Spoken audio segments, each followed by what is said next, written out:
Good morning dear students. पिछले video lecture में हमने ड्रेन ऑफ वेल्थ क्या है, यह किन रूपों में घटित हुआ, इस पर चर्चा की थी। इस वीडियो लेक्चर में हम लोग यह जानेंगे कि ड्रेन ऑफ वेल्थ के संदर्भ में साम्राज्यवादी पक्ष तथा राष्ट्रवादी पक्ष क्या कहता है, साथ ही इसका भारतीय अर्थव्यवस्था पर क्या दुष्परिणाम हुआ, इसे समझने की कोशिश करेंगे। यह यूजी पार्ट 3 के छात्रों के लिए लाभदायक है। उन्हें ब्रिटिश इकोनॉमिक पॉलिसी के तहत पेपर 6 के अंतर्गत इसे पढ़ना है।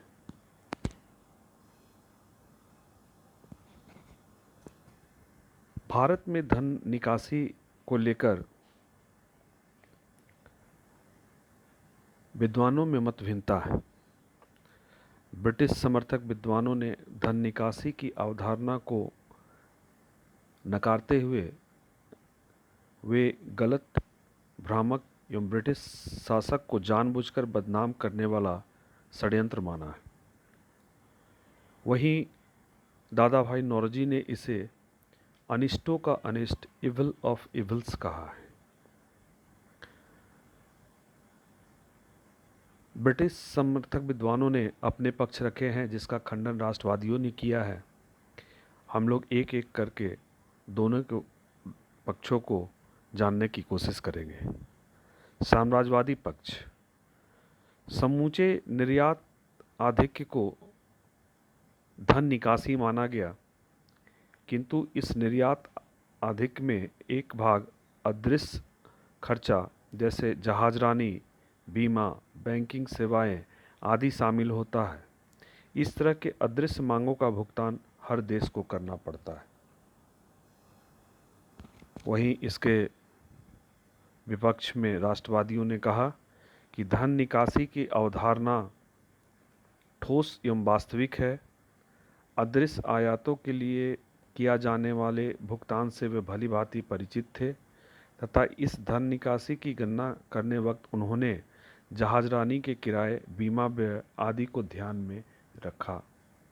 यानी इन सारी बातों को ध्यान में रखते हुए ही वे अपने अध्ययन में धन निकासी के आंकड़े प्रस्तुत किए। साम्राज्यवादी पक्ष, यह कहना कि निर्यात आधिक्य के बदले भारत को कुछ भी प्राप्त नहीं हुआ गलत है। इंग्लैंड को जो भी धन प्राप्त हुआ वह भारत में निस्वार्थ, योग्य ब्रिटिश अधिकारियों द्वारा उत्तम प्रशासनिक व्यवस्था, कानून एवं न्याय व्यवस्था की स्थापना के बदले प्राप्त हुआ। इसके अगेंस्ट में राष्ट्रवादी कहते हैं कि यदि कोई सेवा देश के लिए उपयोगी है तथा विदेशों से ही प्राप्त किया जाना है तो उसके बदले में किया जाने वाला भुगतान निश्चय ही निकासी नहीं है, किंतु यदि वह सेवा भारत में उपलब्ध है तो ऐसी विदेशी सेवा के लिए किया गया भुगतान अवश्य ही धन निकासी माना जाएगा।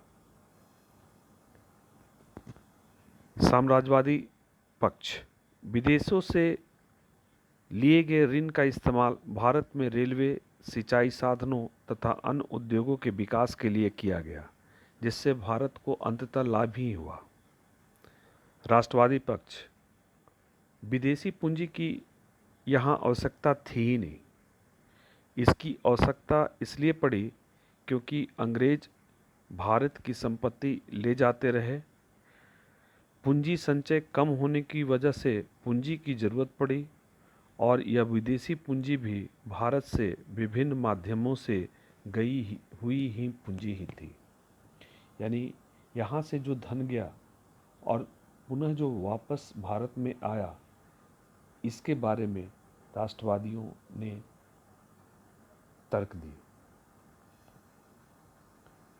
साम्राज्यवादी पक्ष, सार्वजनिक ऋण कम ब्याज दर पर प्राप्त हुए थे जो विकास के लिए आवश्यक थे। इसे धन निकासी कहना गलत है। राष्ट्रवादी पक्ष, ऋणों के लिए भारत को ब्याज की एक बड़ी रकम देनी पड़ी। यह समूची प्रक्रिया एक चक्र के रूप में चलती रही और भारत का शोषण करती रही। इस तरह से देखते हैं कि भारतीय विद्वानों ने धन निकासी सिद्धांत के संदर्भ में साम्राज्यवादी इतिहासकारों द्वारा दिए गए तर्क को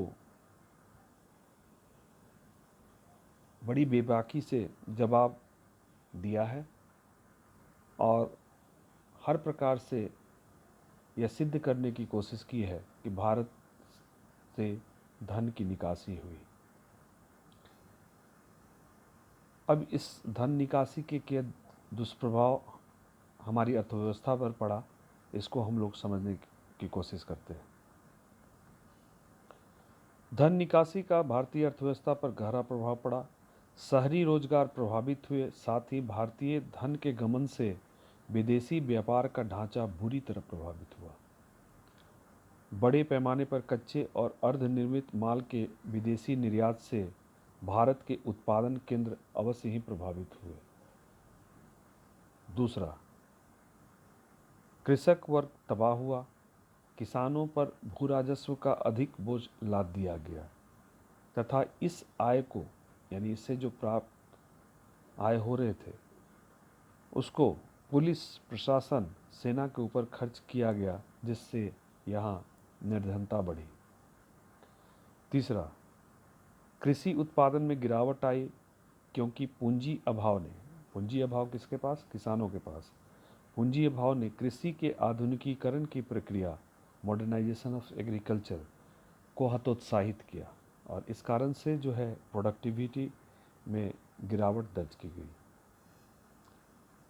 भारत में पूंजी संचय नहीं हो पाया, जिसने आगामी उद्योग धंधों के विकास का मार्ग अवरुद्ध किया और ऐसे में कोई भी प्राकृतिक आपदा आने पर स्थितियां और बिगड़ जाती थी। हम जानते हैं कि ब्रिटिश काल में कई बार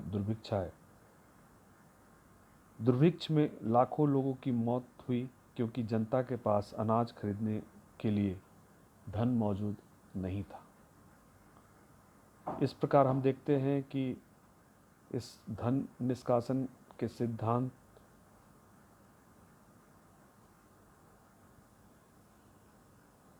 को साम्राज्यवादी इतिहासकारों के पक्ष का खंडन करते हुए राष्ट्रवादी इतिहासकारों ने अंग्रेजों के शोषण मूलक चरित्र को उजागर किया। साथ ही साथ भारतीय बुद्धिजीवियों ने भारतीय लोगों को एकजुट होने का आह्वान किया, जिससे राष्ट्रीय भावना के उदय में मदद मिली। धन्यवाद।